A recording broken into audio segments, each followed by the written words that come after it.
मई की नैब की press release है। बड़ा सीरियस इल्जाम लगाया गया है किसी आम शख्सियत पर नहीं, मुल्क के साबिक वज़ीर-ए-आज़म पर, और एक दुश्मन मुल्क में पैसे भेजने का इल्जाम। नैब का इदारा एक आमिर ने बनाया था कि सियासी जमातों को तोड़ सके। ये पाकिस्तान में इंसाफ का कत्ल होगा, ये एहतसाब का कत्ल होगा।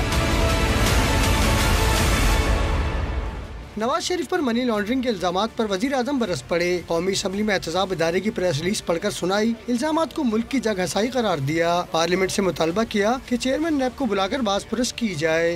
बड़ा सीरियस इल्जाम लगाया गया है किसी आम शख्सियत पर नहीं, मुल्क के साबिक वज़ीर-ए-आज़म पर, और एक दुश्मन मुल्क में पैसे भेजने का इल्जाम है। इसको बड़ा जरूरी है कि ये हाउस इसको देखे और इनको तलब करे और इनसे पूछे कि आपने ये इंफॉर्मेशन जो एक इदारे के हवाले से तलब की है, किसने आपको इख्तियार दिया?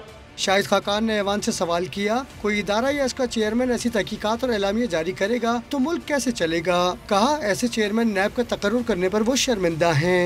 और मुझे शर्मिंदगी इस बात की है कि इनका नाम यहीं से मैंने और खुर्शीद शाह साहब ने कंसेंसस से भेजा था, लेकिन ये हमारी ऑब्लिगेशन भी है, हमारा राइट भी है कि जब इस किस्म की बातें हो तो उनको पाकिस्तान के अवाम के सामने भी रखें।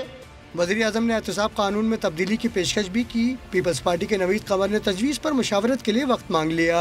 हम ज़ाहिर फर्दर कंसल्टेशन करेंगे अपनी पार्टी से भी और बाकी अपोजिशन से भी, और उसके बाद इसमें पार्टिसिपेट करने या न करने का हम फैसला करेंगे। चेयरमैन नैब से वजाहत मांगना एहतसाब का कत्ल होगा। तहरीक इंसाफ ने तजवीज़ रद्द कर दी।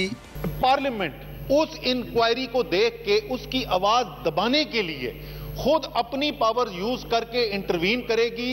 ये पाकिस्तान में इंसाफ का कत्ल होगा, ये एहतसाब का कत्ल होगा। हमारे ख्याल में ये इंतहाई खतरनाक प्रेसिडेंट है और हम इसको अपोज करेंगे। जमात इस्लामी की रुकन आयशा सैयद ने इदारों के एहतराम का मशवरा दिया। MKM के शेख सलाउद्दीन ने भी मुशावरत के लिए मोहलत मांग ली।